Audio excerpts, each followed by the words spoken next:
Salut, alors aujourd'hui on va parler d'un sujet qui touche pas mal de créateurs de contenu, pas mal de personnes qui se lancent pour créer leur propre contenu et pour vivre de leur contenu, c'est le fait de ne pas se sentir légitime, ce qu'on appelle le syndrome de l'imposteur. À partir du moment où tu te lances dans la création de contenu, tu te lances dans le fait de créer une audience et de vendre tes propres produits, et que voilà, tu l'as jamais fait auparavant, il y a de fortes chances que tu te poses ce genre de questions, qu'à un moment donné tu ressentes ça, qu'à un moment donné tu te dises voilà, est-ce que finalement je suis vraiment légitime, est-ce que finalement j'ai entre guillemets le droit de faire ça, est-ce que finalement je peux voilà, est-ce que je peux apporter quelque chose aux autres personnes. Donc si tu as ressenti ça, c'est quelque chose de tout à fait normal, on a forcément tous ressenti ça, puisque à la base vraiment la plupart de ceux qui se lancent dans la création de contenu, dans ceux qui se lancent dans ce qu'on appelle l'infoprenariat, c'est des gens qui souvent étaient salariés avant, c'est souvent des gens qui n'avaient pas forcément, qui n'étaient pas forcément entrepreneurs avant, et donc ce fait de ressentir ce syndrome de l'imposteur, c'est quelque chose finalement qui nous touche tous ou quasiment tous. Alors je pense pas qu'il y ait une formule universelle pour tout le monde, mais en tout cas, moi ce que je voudrais dire, c'est-à-dire que par rapport à moi, par rapport aux gens que j'ai pu côtoyer, par rapport aussi aux gens que j'ai pu coacher, je voudrais te donner selon moi plusieurs points qui vont te permettre d'avancer sur ce syndrome de l'imposteur, parce qu'encore une fois, je pense pas qu'on puisse se dire ok, ça y est, j'ai réglé ce syndrome de l'imposteur, ça y est, je me sens à 100% légitime. L'idée, c'est plutôt en fait, tu vois, d'augmenter justement son sentiment de légitimité et surtout que ce soit pas un blocage pour avancer. Au final, c'est ça qui est le plus important. Moi, je crois jamais, je crois pas tellement à ces notions absolues, tu vois, de 0 ou 100%, de c'est blanc ou c'est noir. Il y a toujours des nuances. Et donc l'idée c'est d'essayer justement d'avancer en fait sur ce chemin et de se sentir de plus en plus légitime. Donc la première chose, et je pense que c'est peut-être une des choses les plus importantes pour vaincre ce syndrome de l'imposteur, c'est qu'en fait tu vives ta thématique, c'est-à-dire que ta thématique soit complètement intégrée dans ton quotidien. Peu importe ta thématique, que ce soit, je sais pas moi par exemple, que ce soit le fait de jouer de la guitare, tu vois, si tu apprends aux autres à jouer de la guitare, que la guitare soit intégrée dans ton quotidien. Si tu apprends le jardinage, que le jardinage soit intégré dans ton quotidien. Moi, quand je me suis lancé avec ma chaîne principale, ma chaîne Gabriel Clément, qui parlait à la base uniquement de mettre en place des habitudes, en fait, tu vois, les habitudes, c'était ma vie, en fait. C'est-à-dire, je passais mon temps à essayer de me dire, ok, comment je peux mettre en place des habitudes, comment je peux être plus régulier, tu vois. Donc, c'est vraiment quelque chose qui était intégré dans mon quotidien. Et je dirais même que d'une façon générale, l'amélioration personnelle, c'était intégré dans mon quotidien, et peut-être même plus qu'intégré dans mon quotidien. C'était quelque chose qui, en fait, littéralement m'obséder, dans le sens, tu vois, l'obsession, c'est toujours un truc qui est teinté de négatif, mais en fait, pour moi, l'obsession, c'est quelque chose de plutôt positif. Donc, c'était vraiment quelque chose qui m'obsédait. Donc, à partir du moment où ce que tu fais, c'est vraiment intégré dans ton quotidien et que de toute façon que tu fasses, c'est-à-dire que je pense que le problème c'est que si tu te mets à faire ça, si tu veux, pour ton business, pour gagner de l'argent, mais que s'il n'y a pas ton business, tu le fais pas. Tu vois, si par exemple moi demain, si demain par exemple j'arrêtais de faire du business en ligne, je faisais autre chose, je passais à autre chose, ça changerait pas que je serais de toute façon je ferais à mon avis quelque chose qui serait de toute façon basé sur l'entrepreneuriat. De toute façon, je serais très orienté sur l'amélioration de ma vie. Donc la première chose, c'est de vivre ta thématique. La deuxième chose, c'est de te changer de ton point de vue aussi sur l'expertise. J'aime beaucoup cette notion de chemin en te disant que tu peux vraiment apporter de la valeur aux gens si tu es plus avancé que sur le chemin, tu vois, et dans n'importe quelle chose. Et par rapport à ça, je prends souvent l'exemple de la séduction, parce que je trouve que la séduction c'est important, ça illustre bien ça, dans le sens où si tu veux, si par exemple tu es comme moi, tu vois, moi il y a plusieurs années en arrière, il y a plus de 10 ans en arrière, je galérais en séduction, j'arrivais pas à parler à des filles, j'étais complètement bloqué quand je devais aller parler à des filles. En fait, si tu veux, c'était quoi mes options? Tu vois, d'aller voir un expert, mais c'est quoi les experts? Tu vois, c'était quoi un expert? C'était un mec qui était psychologue ou psychiatre, tu vois, qui avait plein de diplômes, qui avait suivi un cursus universitaire.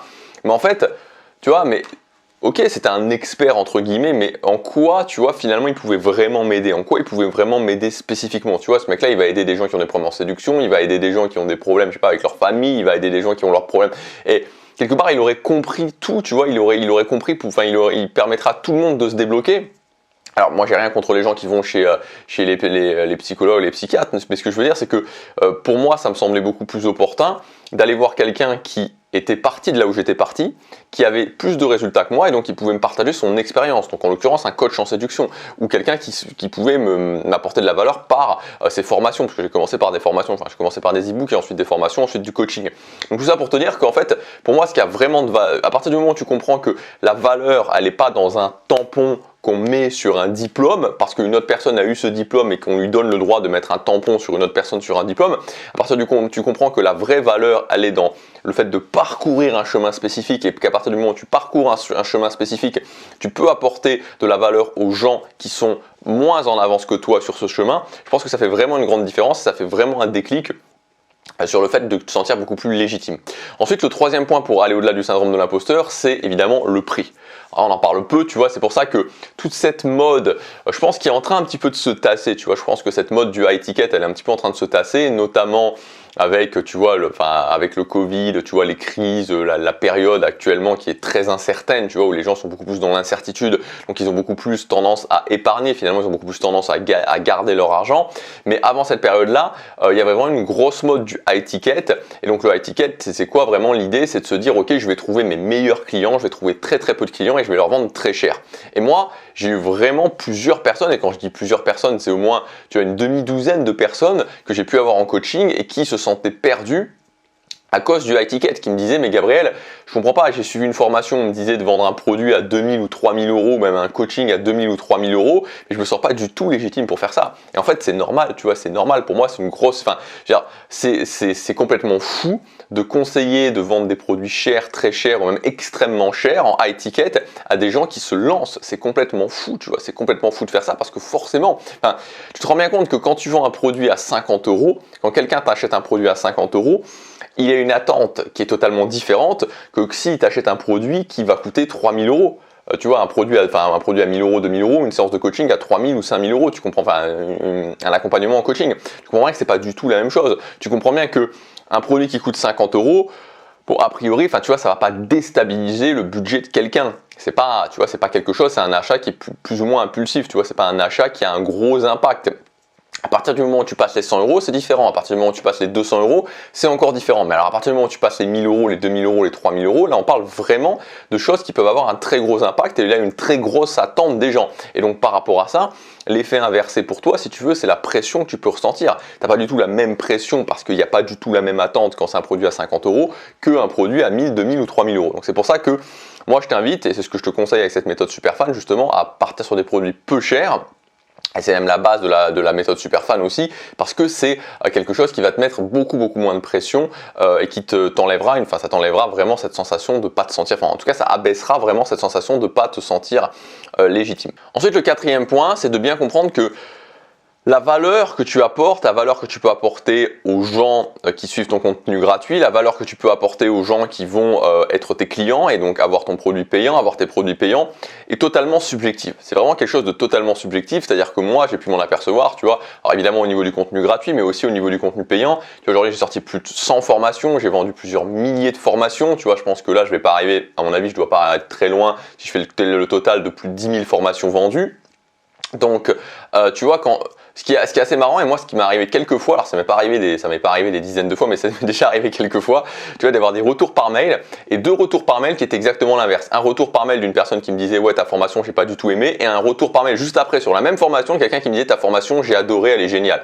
Donc tu vois que vraiment il y a vraiment, la valeur est subjective, donc tu peux pas plaire à tout le monde et ça il faut en être conscient, tu vois. Donc je pense que ça aide beaucoup aussi au niveau du syndrome de l'imposteur de dire qu'il y a des gens à qui tu vas pouvoir apporter une valeur démesurée et puis des autres personnes qui vont pas du tout aimer ce que tu fais. Et c'est aussi l'avantage aussi de cette méthode Superfan que je t'explique sur cette chaîne, tu vois, le fait de la méthode de la petite audience, c'est que petit à petit c'est des gens, tu vois, tu as beaucoup moins de problèmes parce que c'est des gens qui croient en toi, des gens qui ont appris à te connaître, des gens qui, voilà, ils vont tester avec un produit puis après s'ils continuent à acheter c'est bon, tu vois, ils croient vraiment en ce que tu fais.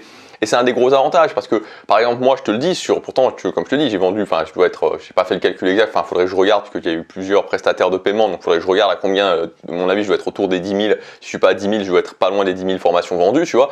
Je veux dire, moi, dans mon business, honnêtement, la gestion du service client, elle est super simple, tu vois, quand je pense qu'il y a des gens qui doivent mettre des assistants à quasiment H24, je veux dire, à 100% sur le service client, tellement ils ont des retours de clients mécontents, tellement ils ont des problèmes, moi, j'ai pas du tout ça, tu vois, j'ai pas du tout ça, et ça vient avant tout, justement, de cette méthode Superfan.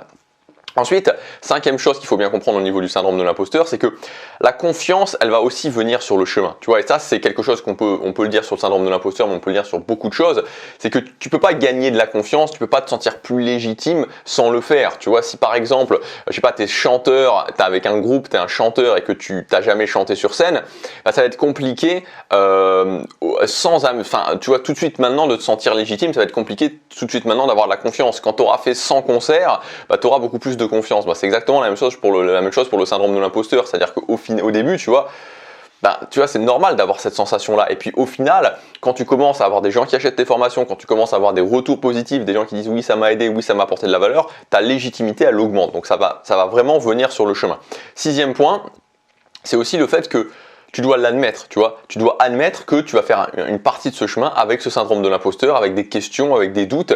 Et je pense que ça, c'est aussi bien de se le dire que c'est la vie d'un entrepreneur. Parce qu'il ne faut jamais oublier que création de contenu égale entrepreneuriat.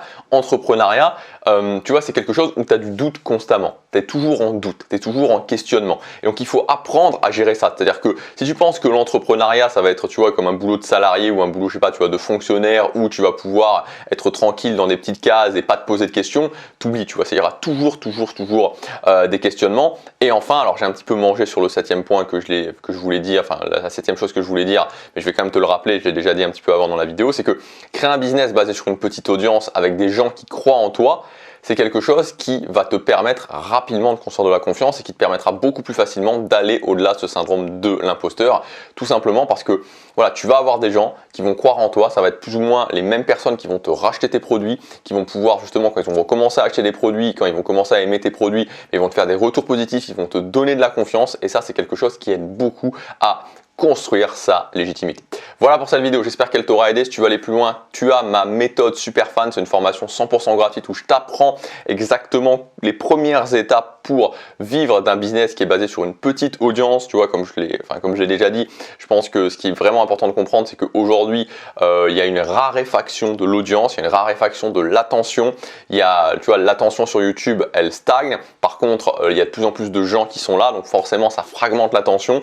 Et la meilleure chose que tu puisses faire pour réussir avec ton business, c'est justement de construire un business qui par essence, c'est-à-dire que dans son système, en fait, le business model intègre justement cette notion d'être basé sur une toute petite audience qui fonctionne avec une toute petite audience. Voilà, donc je te laisse découvrir ça, c'est 100% gratuit, ça s'appelle la méthode Superfan, c'est le premier lien dans la description, tu peux y accéder directement en cliquant sur ce premier lien. Je te dis à bientôt pour la prochaine vidéo, salut!